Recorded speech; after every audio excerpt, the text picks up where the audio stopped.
तो पुण्यात्माओं, धोखा नहीं खाना है। 8 सितंबर को हमारे परमात्मा का प्रकट दिवस है और हमने उन भीलों की तरह उनका जन्मदिन नहीं मनाना है। हमने तो एक अच्छे भगत की तरह हमारे परमात्मा का प्रकट दिवस ही मनाना है, क्योंकि परमेश्वर ने हमें अपनी वास्तविक स्थिति से अवगत करवा दिया है। आप और हम धोखा नहीं खा सकते, बाकी दुनिया तो धोखा खाई हुई बैठी है। उसके बाद आप जो एक छोटा सा परमपिता परमेश्वर सतगुरु रामपाल जी महाराज जी का सत्संग सुनाते हैं, जिससे हमें दृढ़ता मिलेगी कि वास्तव में हमारे परमात्मा किसी माँ के गर्भ से नहीं आते। हमारे परमात्मा जब सतगुरु रूप में यहाँ आते हैं तो परमात्मा यहाँ पे प्रकट ही होते हैं। लीला परमेश्वर कुछ भी करें। तो सुनिए, एक ये छोटा सा सत्संग है जिसमें परमात्मा ने काल और दुर्गा की उत्पत्ति के विषय में बताया है। यानी काल और दुर्गा, उसका भी जन्म होता है, वो भी मरते हैं, लेकिन परमेश्वर ने बताया गीता जी के आधार से कि इनकी जो जन्म और मृत्यु होती है वो अलौकिक है। वो आप और हमारी तरह माँ के गर्भ से ये जन्म नहीं लेते। आप और हमारी तरह ये किसी बस से एक्सीडेंट होके नहीं मरते, ये किसी बीमारी से नहीं मरते, और ना किसी माँ के गर्भ से ये जन्म लेते। परमेश्वर ने बताया उनके पास में एक शब्द शक्ति है। उस परमेश्वर के आशीर्वाद से कबीर भगवान ने इन दोनों को एक वरदान दिया हुआ है। इनके पास में एक शब्द शक्ति है।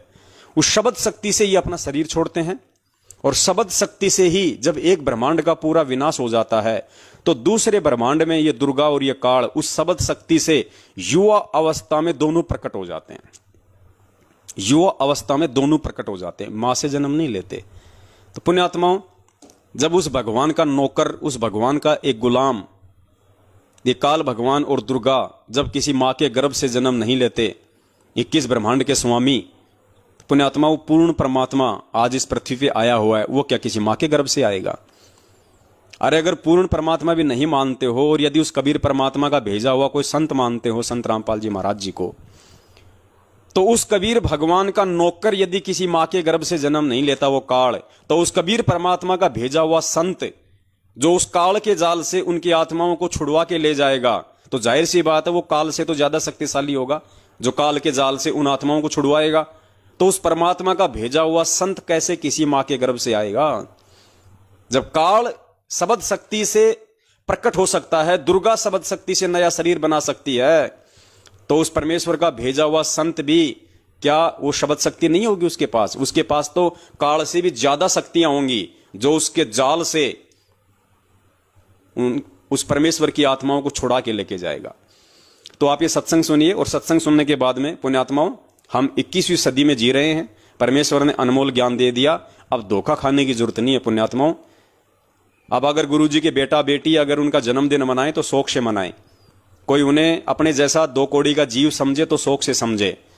हालांकि अब तो उनको शर्म आने लग गई है। अब की बार हो सकता है वो जन्मदिन नहीं रखेंगे, मानते तो उन्हें जन्म लिया हुआ है, लेकिन जो मनाएंगे वो उसका नाम रखेंगे अवतरण दिवस, या हो सकता है वो प्रकट दिवस भी रख दें, क्योंकि संगत हर तरीके से उनको बोलने लग गई कि नालायको, तुमने इतने दिन हो गए गुरुजी की संगति करते हुए, तुम आज तक ये नहीं जान पाए, तुम आज तक ये नहीं पहचान पाए कि गुरुजी है कौन, सतगुरु की भूमिका कौन करता है, तत्वदर्शी संत की भूमिका करने सतलोक से कौन आता है, अपने द्वारा रची गई सृष्टि की सही सही जानकारी पृथ्वी लोक पे आके कौन देता है, तुम्हें आज तक यही नहीं पता चला। और तुमने उस अविनाशी परमात्मा का जो सतगुरु रामपाल जी महाराज जी के रूप में धरती पे प्रकट हैं, तुमने उनका जन्मदिन मना दिया, और हम जैसे मूर्खों को मूर्ख बना के हमसे मनवा दिया। तुम तो नरक में जाओगे, हमें क्यों ले जा रहे हो? तो अब इनको शर्म आने लग गई है। हो सकता है अब की बार 8 सितंबर से पहले ये जो पोस्टर या वीडियो बनाएंगे, हो सकता है ये लोग उसका नाम रख दें सतगुरु अवतरण दिवस या सतगुरु प्रकट दिवस, और रख देंगे तो हमारे लिए तो बड़ी खुशी की बात है कि परमेश्वर ने जो है वो सत्य की जीत करवाई। परमात्मा ने अपने सत्सेवक बच्चों की जो मेहनत है उसको सफल बनाया। हम तो यही चाहते हैं कि सभी लोग सच्चाई के रास्ते पे आ जाएं, किसी भी तरीके से आए। तो सुनिए परमात्मा का ये सत्संग और विचार कीजिए। जब उस परमेश्वर के नौकर किसी मां के गर्भ से जन्म नहीं लेते हैं, शब्द शक्ति से स्वयं ही वो प्रकट होते हैं, तो परमेश्वर जब इस पृथ्वी लोक पे आएंगे तो क्या किसी मां के गर्भ से जन्म लेके आएंगे? उसके बाद पुण्यात्मा विचार करना कि गुरुदेव कौन है। ब्रह्मा जी के 50 वर्ष पूरे हो चुके हैं, 51वां चल रहा है, वो 51वें।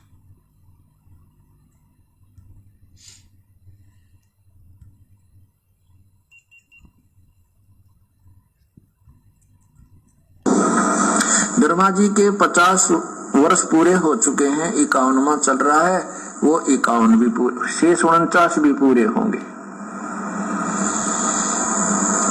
और ब्रह्मा जी की मृत्यु होगी।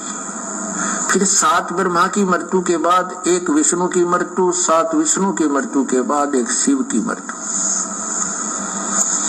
ऐसे 70,000 बार ये इनकी जन्म मृत्यु एक हो लेगी, किसकी? शिव की।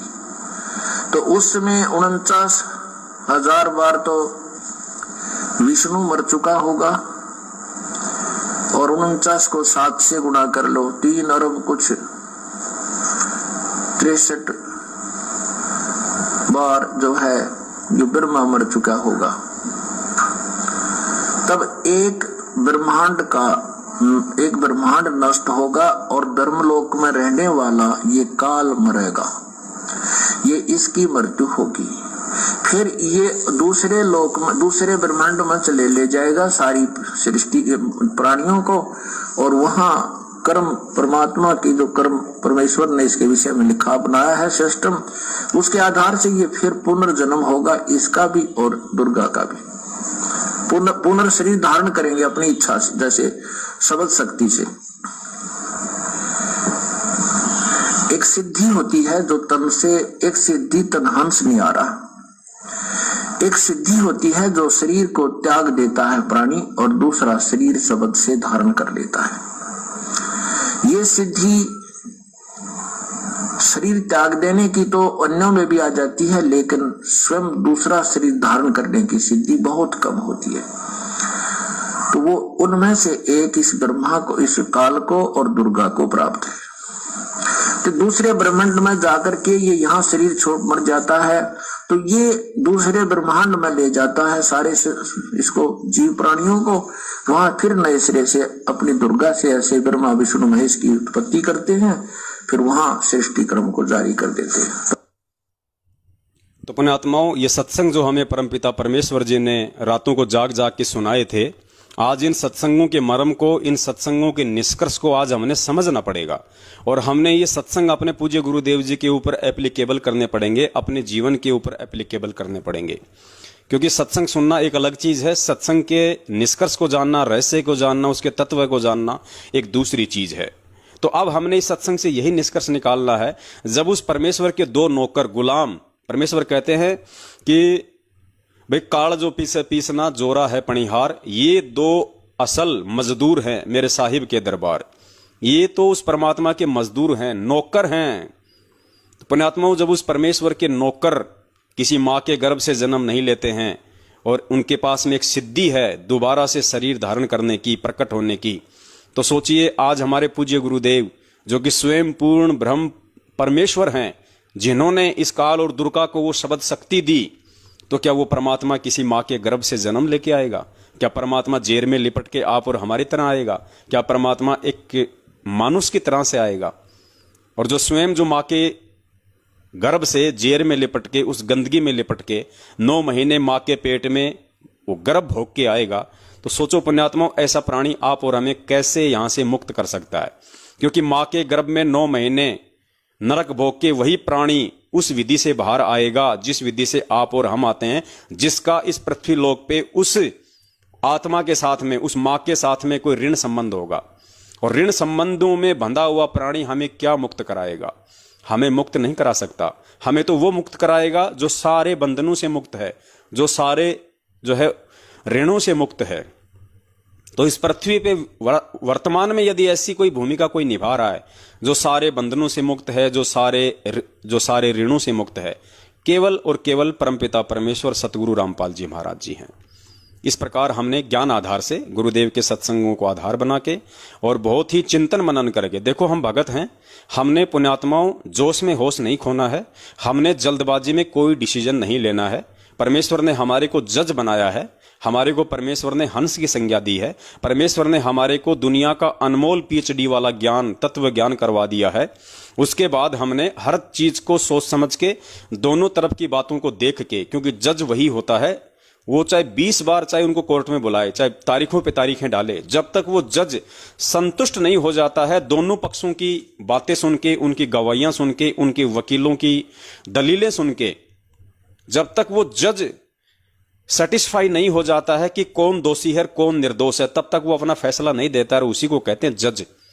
तो परमेश्वर ने तो पुण्यात्माओं इस काल लोक के उन पीएचडी करके वो जज बनने वाले लोगों से भी हमारे को अव्वल दर्जे का ज्ञान दे दिया, विज्ञान दे दिया, हमारे को विशेष ज्ञान दे दिया, तत्व ज्ञान दे दिया। तो हमने कोई जल्दबाजी नहीं करनी है, ना हमने कोई घबराहट होनी चाहिए, ना हमारे अंदर किसी प्रकार का कोई राग द्वेष ईर्ष्या जलन होनी चाहिए, ना किसी प्रकार का मतलब कुछ नहीं होना चाहिए। अब हमें भगवान मिल गया, अब हमारे और भगवान के बीच का मैटर है, हमने किस प्रकार से रहना है, भगवान ने हमारे को कब और किस तरीके से यहां से लेके जाना है। हमने दूसरे के बहकावों में बिल्कुल नहीं आना है। साध संगति करो, भक्तों की संगति करो, मैनेजमेंट वालों की भी संगति करो। दास ने कभी मना नहीं किया कि इनसे बात ही मत करो, उनको भी समझाओ और उन्हें समझाने का उन्हें प्रयास करो। वो भी अपने भाई बहन है, वो भ्रमित हैं। अगर वो भ्रमित है, हम उन्हें नहीं समझाएंगे तो उन्हें उनकी समझ में कहां से आएगा। तो कोई दिक्कत नहीं। गुरुजी ने हमें एग्जाम्पल दे रखे हैं कि मेंटल हॉस्पिटल में जो डॉक्टर होता है ना, वो अपने किसी पेशेंट के द्वारा जो उसको गालियां निकाल देता है उससे नाराज नहीं होता है, क्योंकि डॉक्टर को पता है कि ये मेंटल है, ये पागल है, और पागल का तो काम ही होता है उल्टी सीधी बातें करना, गालियां निकालना। हो सकता है वो मार भी दे, क्योंकि मेंटल हॉस्पिटल में जो पागल होते हैं डॉक्टर की पिटाई भी कर देते हैं। तो इसी प्रकार पुण्यात्माओं, इस दुनिया में वो परमात्मा एक डॉक्टर की भूमिका निभा रहा है। दुनिया जो है वो पागल है, काल की भांग पी रखी है, तत्व ज्ञान से अपरिचित है, लेकिन परमेश्वर अपने मिशन से कभी पीछे नहीं हटते हैं। उन्हें पता है कि इन सब ने काल की भांग पी रखी, ये पागल हैं, ये मुझे गालियां भी निकालेंगे, ये मुझे मारेंगे भी, और वो दोनों काम हो रहे हैं उस परमात्मा के साथ। तो उसी परमेश्वर के पद चिन्हों पे चलते हुए जब परमेश्वर ने हमें ये सेवा दी है कि हमारे ही भगत भाई बहन आज पागल की भूमिका निभा रहे हैं, आज मेंटल की भूमिका निभा रहे हैं, खुद उनके शिष्य, उनके भगत पुण्यात्माओं, हमें उस परमात्मा ने वो बना दिया कंपाउंडर। उस डॉक्टर ने हमारे को भी कंपाउंडर बना दिया है, अपने सत्सेवक बच्चों को अपने ज्ञान से परिचित करवा के, अपने आध्यात्मिक इस ट्रीटमेंट से, इस इलाज से परिचित करवा के हमारे को भी छोटी मोटी कोई गोली दवाई देना और कोई मरहम पट्टी करना सिखा दिया है। तो हमने उस परमात्मा के द्वारा बताए गए इस आध्यात्मिक ज्ञान से, उनके सत्संगों के आधार से हमारे उन भ्रमित भगत भाई बहनों की, जो काल के द्वारा भ्रमित हैं, सतलोक आश्रम मैनेजमेंट हरियाणा के द्वारा भ्रमित हैं, जो हमें गालियां भी निकालते हैं, हमारे को लट्ठों से भी मारते हैं, हमारे को धमकियां भी देते हैं, तो उन पागलों को, उन मेंटलों को हमने नादान समझ के, मूर्ख समझ के, आध्यात्मिक रूप से भोला बच्चा समझ के हमने उन पे मरहम पट्टी लगानी है।